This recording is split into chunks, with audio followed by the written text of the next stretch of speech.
Guess who's back? Back again. Jordy's back. Tell a friend. Oh, the sound of champagne in the morning. That's the good stuff. Sipping on champagne. Another glass, Francesco, thank you. That will do.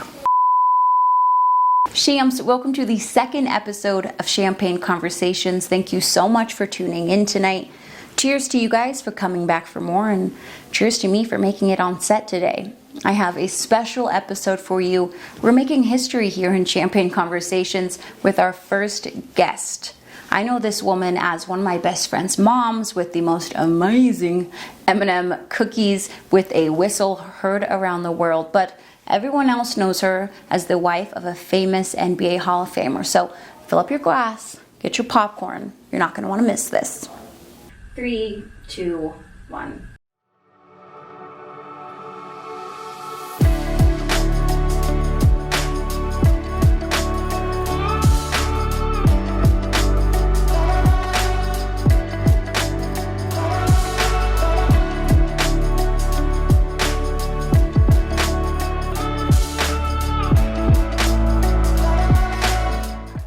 Okay, look at John out there. He's standing on a ladder, but he's really tall.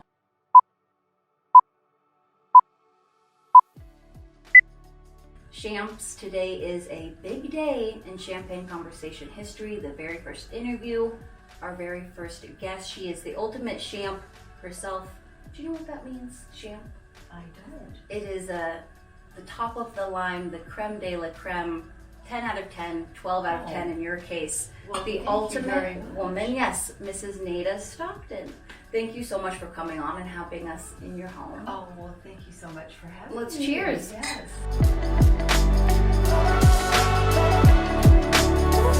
I was born in Fairbanks, Alaska. Uh-huh. I am one of 13 children. Oh My my mom and gosh. dad, there are 13 of us, and I have an identical twin sister, and I am Yes. 10 minutes younger.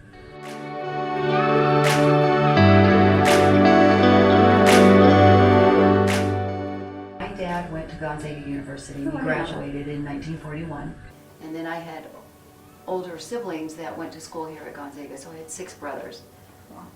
that came. That all before went me. to G. Wow. Yes, and graduated from there, and one went to law school here in Spokane.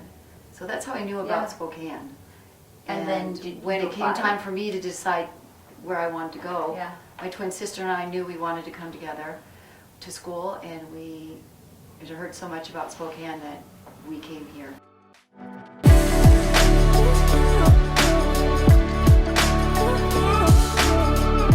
The end of our freshman year, it was the last day of school. I actually was leaving back home the next day, and I just ran into him on campus late that evening and met him. Yeah. You know, got to know him a little bit better.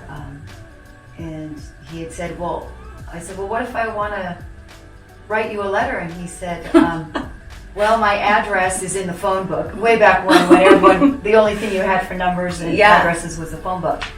And so I said, oh, okay. And I remember I went back to my dorm and I ripped the ST page out of there for Stockton. And I still have that phone book Aw. page today. When did you realize, I think this could be really serious? I knew that I liked him a lot. And Yeah. but he was very focused on basketball. Mhm. So it wasn't like we spent every minute with each other Right. and stuff like that, because he had basketball season and it was important to him. Yeah. And I had 7 older brothers and they'd all played basketball, and You got it. one had played in college, and so I knew that he needed to focus on Yeah. that. And so I remember we went out on a date and we were in the car, and he said, well, you know, I got a 2-for-1 coupon, so we can go out to eat to a little steak place. I think it was a Sizzler or something. And I remember thinking, wow, this guy, I like him a lot, and no matter what happens, I know he's always going to take care of me, Yeah. and we're always going to be okay. Yeah. I thought, wow, maybe there is more to this, and Yeah. you know, we should look further down the line and Totally. see where it leads.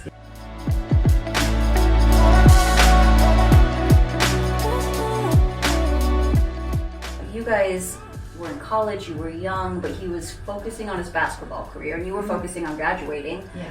When you guys started to realize, okay, he could maybe actually do this thing as a career, what were the conversations like in terms of your life? You know, because he was going to be busy on the road, and what did that mean for you? It looked like he was possibly going to go to Europe. Gotcha. There wasn't any thought of playing in the NBA. Sure. And so it just looked like, well, gosh, it looks like he's going to go to Europe somewhere. And but that was the height of what he, basketball, where he thought he would be. Yeah.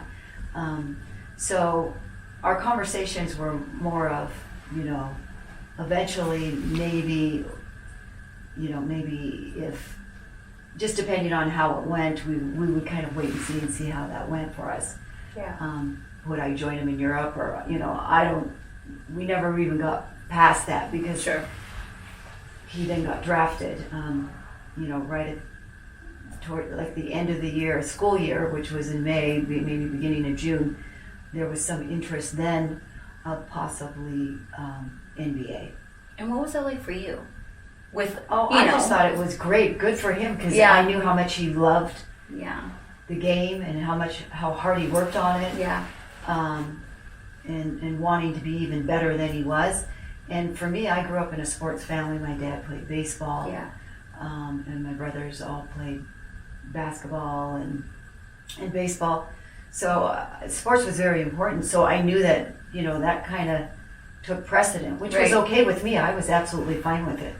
I love that, because I feel like a lot of females have like the opposite perspective. It's like me, but you were like, you go do your thing. No, and I thought for us, in our relationship, and for us, the best thing was for him to go do his thing, and I went home to Alaska.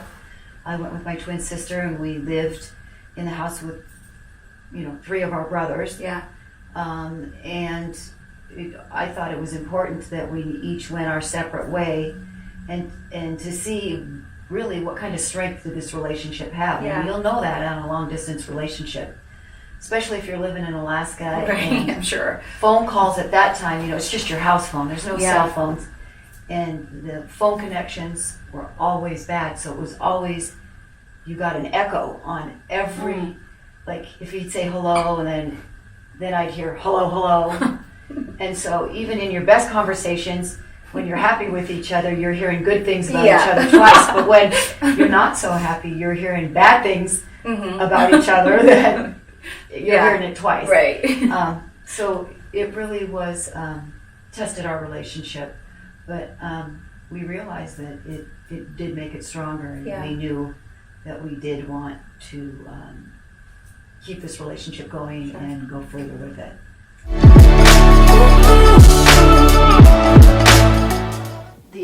At that time, and we were very realistic about John's career in the NBA. Yeah. He was what they considered undersized and not as not as big scorer as some of these other players, obviously. But at that time, a point guard's lifespan in the NBA was 2.5 years. Oh wow. Okay. So we just thought Quick. we would be there for 2.5 years, Yeah. and that's it, and we'd be back in Spokane. So when Houston was born, if you're going by those numbers, John had just about a year left. Yeah. Right. Not long. And we saved every penny. We were very careful because we knew this wasn't going to last much longer. Yeah. And so those things kind of progressed, and a lot of people said they were surprised that his career went that way, but no one was more surprised than John and myself. Yeah. We never thought we'd have 6 children that were all born in Salt Lake City, Utah. Right. We had hoped to have a large family, but we never thought that we would have kids in grade school or even in high school. Yeah. And then it turned out to be 19 years. But we never thought it would be more than 2.5 years in our wildest dreams. Yeah. Being in the public eye, we realized that that wasn't something that was going to last much longer. And so people coming up and asking for autographs, that to us, that wasn't real life. Real life would be when we came home in the summer, and that's what it was going to be like. Yeah. So And even looking around the league and seeing how long people's careers were lasting, we thought it's really important that when we raise our kids to let them know that this doesn't happen all the time. We're trying to raise our children the best that we could, knowing that when this career was over, it would make it easier for them as well. Yeah, on the whole family, probably. And it was important for them to know what was important and what reality was. Yeah. Reality isn't someone's always coming up to you asking for autographs, wanting your picture, cheering for you, and this and that.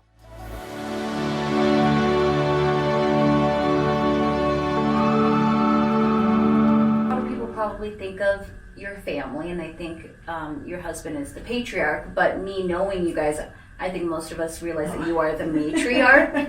How Thank you, Jordan. was it ever too much, dealing with raising 6 kids, having a husband with the career he had? I feel like you were you are strong, probably through it all. Was it ever too much for you?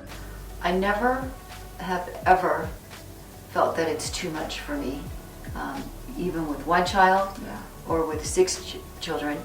I've felt lucky that I looked at it as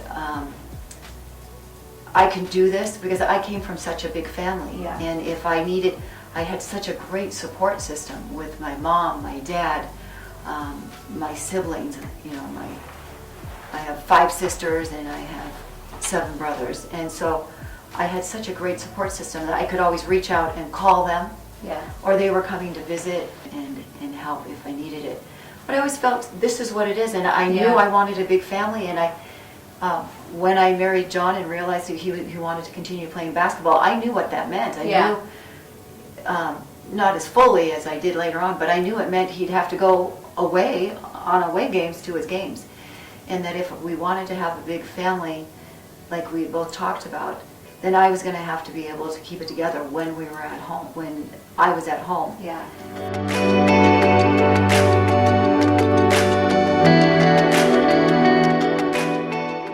Think of you as a legend, not only in Spokane, but Salt Lake as well. And for just, young men, young women trying to move up in the world and be successful, what kind of advice would you give to us? This will be our ending question. Well, I would say it's really important to have to know who you are, a strong sense of who you are and like who you are, because when you go into, for instance, John, who went into basketball and then into the public eye in the NBA,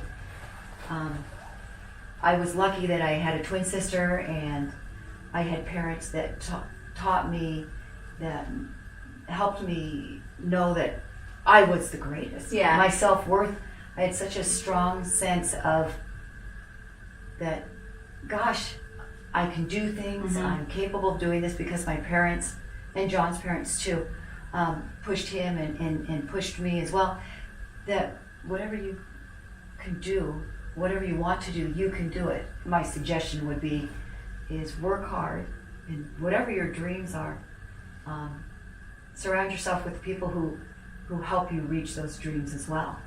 Yeah. Well, that is what you letting me come into your home and interview you is hopefully taking me there. So thank you again so much for sitting down with me. I really appreciate it. I owe you. So cheers to you. The fabulous, the fierce Mrs. Stockton. We'll be right back.